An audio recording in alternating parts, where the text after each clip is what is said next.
The LPGA has seen many periods of domination. Names like Kathy Whitworth, Mickey Wright, and Nancy Lopez create a flood of great memories for the witnesses of their reigns.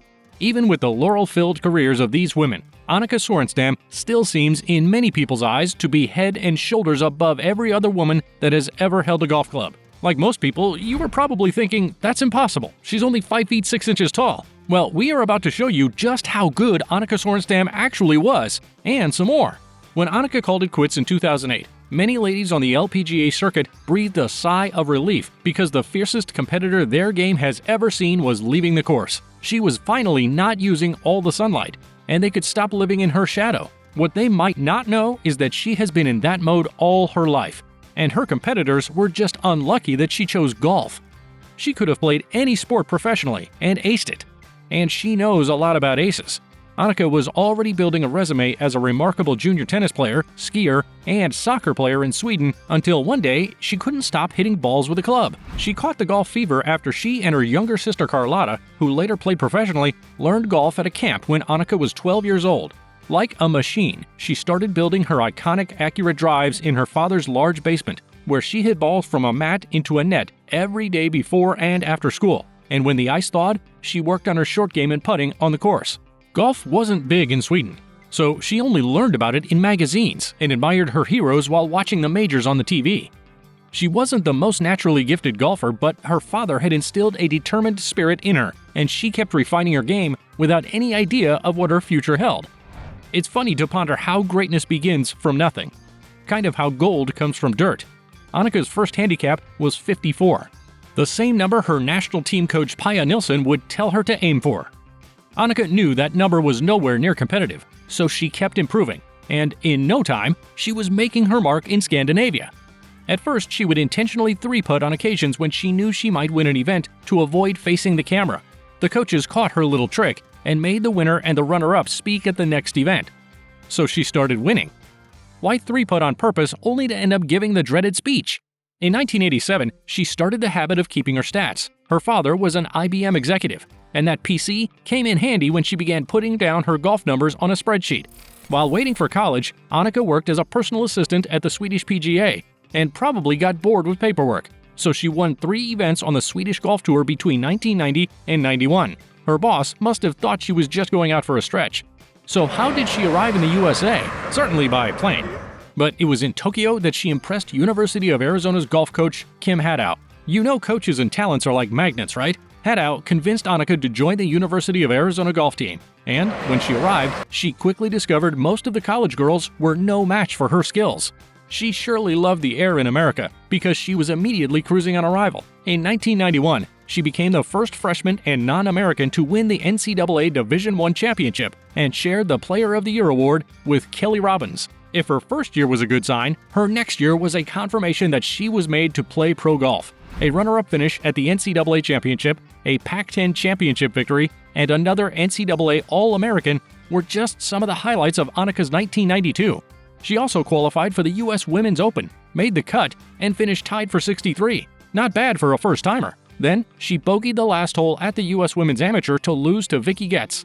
Win some, lose some. You know how that song goes. In 1992, after only 2 years, she said farewell to the Wildcats and moved on to the professional scene. But she got off to a poor start when she missed qualification for her LPGA Tour card by a stroke. Since the LPGA wasn't ready for her, she made her way to the Ladies European Tour. 4 runner-up finishes in 1993 were enough to earn her the Rookie of the Year award on the LET. She also earned $47,000 for finishing T38, 4th, and T9 from 3 invitations on the LPGA Tour. On her next attempt to qualify for the LPGA Tour, she finished 28th and earned non-exempt status for 1994. But her first pro win didn't happen in Europe or America. She found it on the ALPG Tour at the 1994 Holden Women's Australian Open. 1994 was quiet on the LPGA Tour for Annika compared to the noise that was coming. 3 top 10 finishes, 1 as a runner-up at the Women's British Open, made Annika the Rookie of the Year on the LPGA Tour. Sorenstam was a stealth storm until 1995, the year she started her winning streak on the LPGA Tour. She began with one of the big ones, a U.S. Women's Open. Also, she topped the money list in both Europe and the US as the first woman to do so, and became the second player to win the Player of the Year and Vare Trophy after having the best rookie year on tour.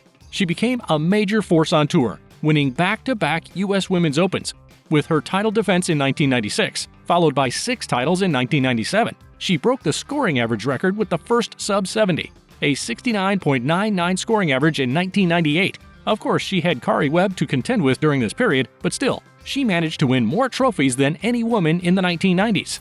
By 2001, she had peaked, and her motivation was dwindling. So she did what every undermotivated person does. She gave up on her old routine and started an intensive 5-day-a-week exercise regimen. Imagine the competition going, "What the heck? Really? Do you have to make life so hard for us all?" Her weightlifting and strength training paid off with a 20-yard increase in her driving distance. She became invincible. Apart from winning 8 titles on the LPGA, she also set and tied 30 records on the tour, but one really immortalized her. At the end of a flawless second round that included 8 consecutive birdies, Annika putted for 59 and jumped into the embrace of her caddy Terry McNamara.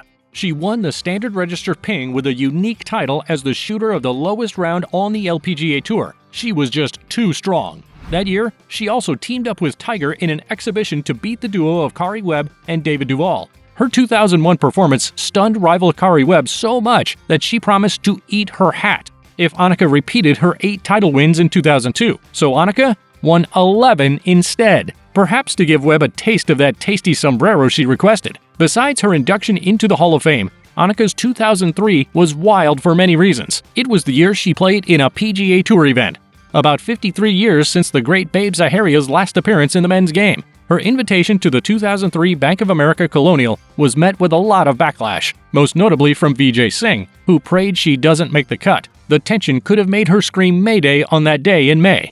She hit 14 greens in regulation for her first round and led the field in driving accuracy, but her nerves got the better of her, causing a putting disaster that made her score 71, 72, and granted Vijay's wish. She didn't make the cut at Colonial, but according to her, it was that day she became Annika. Later that year, a win at the Women's British Open completed her career Grand Slam. This stoic Swedish machine was unplayable because, like most of the greats, her game was a fine blend of feel and technique. Even Tiger couldn't hide his admiration for her game when he was asked before the 2005 US Open if he ever emulated her in any way. A smiling Woods said, "If I could only hit it that straight, man." After an illustrious run that included a 3rd US Women's Open victory in 2006, a neck injury hampered her 2007 season, and by 2008, she was tired and distracted by new responsibilities. Seeing that she had lost the most crucial part of her game, her stubborn focus, Annika announced her retirement in 2008. After 16 years of pro golf, she was aged 37, ranked number 2 behind Lorena Ochoa with 90 professional wins, 72 on the LPGA including 10 majors, and 8 LPGA Player of the Year titles. She was also a constant member of the European team at Solheim Cup meetings throughout her career. In her 8 appearances, she won 22, lost 11, and halved 4 of her 37 games. It was soon confirmed that one of the things on her mind was love when she married Mike McGee in 2009. The marriage was great for the couple because Mike's knowledge of sports business helped Annika settle comfortably into life after golf. The Annika brand includes a clothing deal with Cutter & Buck, the Annika Foundation, which promotes junior women's golf, and a course design business. It was her golf course design business that brought her and Arnold Palmer together before the King passed away in 2016. But the Royal Club, which was Palmer's last design, wasn't the only memory they shared. They also shared the first days of Annika's son Will, who was born 13 weeks premature at the Winnie Palmer Hospital for Women and Babies. The King, a good friend of the mother, visited the child at the hospital, brought him a signed flag from his tournament, and invited him to the Arnold Palmer Invitational. Annika retired, but never left golf. Her competitiveness wouldn't even let her play leisurely after retirement, and she proved she still had it when she beat the field by 8 strokes at her first U.S. Senior Women's Open. She lives on a golf course in Orlando, Florida, where she drives her kids Ava and Will to school in her golf cart. In addition to the multiple tournaments and golf courses named for her around the world, the Annika Award is also given yearly to the best player in women's college golf. If you enjoyed this video about the greatness of Annika Sorenstam, check out the video on the screen now, or the one we posted below, because we're sure you'll like that one too. See you there!